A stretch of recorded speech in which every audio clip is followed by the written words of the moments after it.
Donc maintenant on va mettre en application ce qu'on vient de voir sur le noyau et l'image d'une matrice.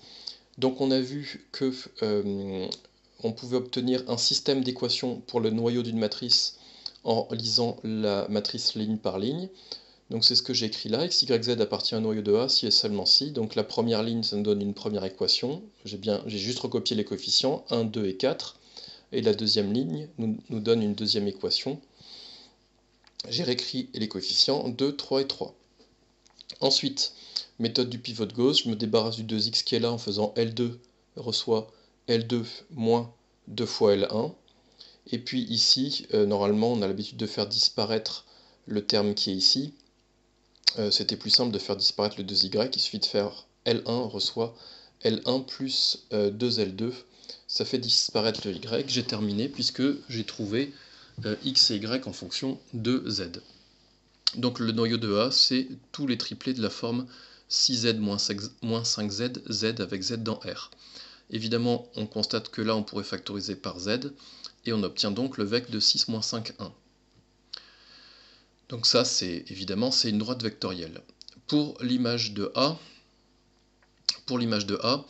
on a vu que c'était le vecteur de l'ensemble de toutes les colonnes de la matrice.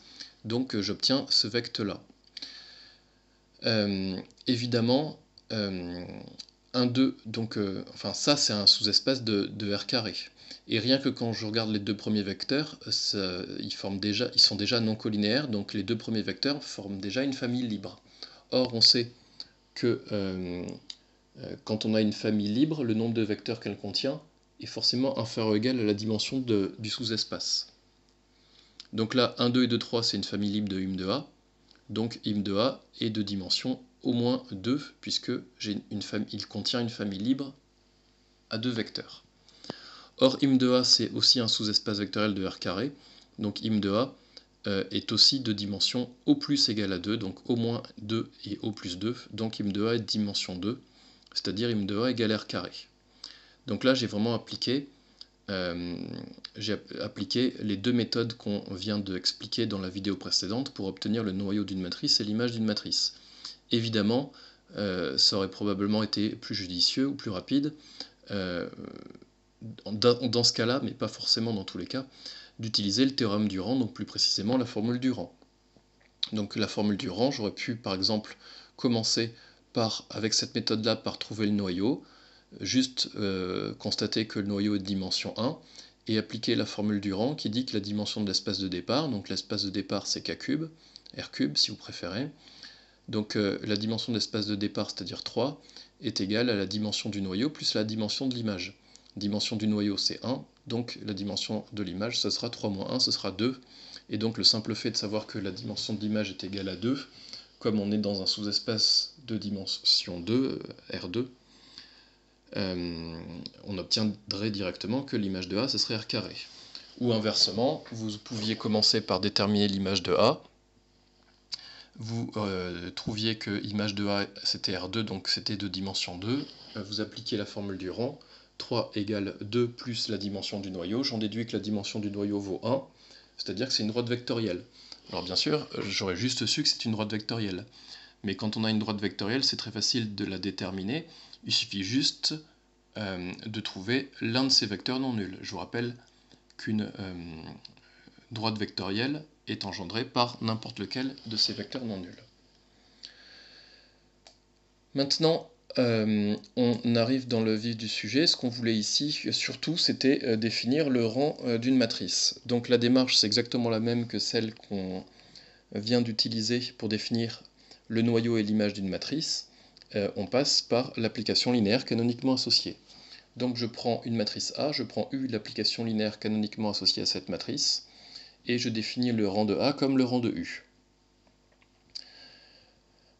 Autrement dit, le rang de A est le rang de la famille des P vecteurs colonnes de grand A. Ça vient d'où? Ça vient de cette remarque-là, qui nous disait que le rang d'une application linéaire, c'était aussi le rang de la famille U de E1 jusqu'à U de En. Donc là, à la page suivante, à la page où on était, il s'avère que l'espace de départ était de dimension P. Donc si vous préférez, rang de U est égal au rang de U de E1 jusqu'à U de EP. Et U de 1 jusqu'à U de P, je vous rappelle que ces P vecteurs-là, leurs coordonnées sont écrits colonne par colonne dans la matrice grand A. Et c'est même pire que ça, puisque comme on est dans la base canonique, U de E1, c'est la colonne numéro 1. U de E2, c'est la colonne numéro 2, et ainsi de suite. Donc le rang de l'application linéaire canoniquement associée, c'est bien le rang des P colonnes de la matrice. Donc ça, c'est vraiment important. Le rang de A, c'est le rang de la famille des P vecteurs colonnes de la matrice. Ce sont évidemment, donc il y a P vecteurs, et ce sont P vecteurs de K puissance n. On le note rang de A. Ici, je vous donne un exemple. Je vous demande de déterminer le rang de cette matrice, ce qui correspond au rang de la famille constituée de ces 4 vecteurs colonnes. Donc ici, la logique, enfin la bonne démarche à avoir, c'est que ici, de toute façon, on a certes 4 vecteurs, mais 4 vecteurs d'un espace de dimension 2. Donc on sait déjà que de toute façon, le rang de A, il est inférieur ou égal à 2, puisqu'on est dans un espace de dimension 2, on est dans K carré. Et puis on peut faire un raisonnement similaire au raisonnement que j'ai fait ici, rien que quand je prends ces deux premiers vecteurs, ils ne sont pas colinéaires, ce qui veut dire que le rang de cette famille de 4 vecteurs est au moins égal à 2. Donc vous avez compris, c'est exactement la même démarche. Le rang est inférieur ou égal à 2 parce que je suis dans un espace de dimension 2, et le rang est supérieur ou égal à 2 parce que j'ai exhibé deux vecteurs non colinéaires dans cet espace vectoriel. Donc j'ai bien prouvé que le rang il est exactement égal à 2.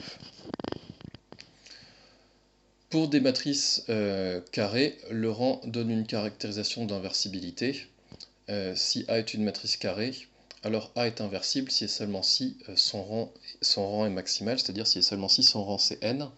En effet, je prends U, l'endomorphisme canoniquement associé à la matrice, et on sait déjà que A est inversible, donc appartenir au groupe linéaire A appartient à GLN de K, ça veut dire A est inversible. On sait déjà que A est inversible si et seulement si U est un automorphisme, ou U est bijectif, c'est synonyme puisque j'ai déjà dit que U est linéaire.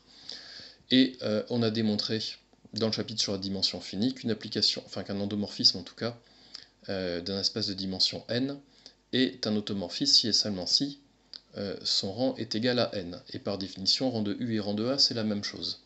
Donc nous, on savait déjà que quand on a un endomorphisme en dimension n, A est un automorphisme si et seulement si son rang vaut n, et on obtient évidemment ici que quand on a une matrice carrée de taille n fois n, elle est inversible si et seulement si son rang est égal à n.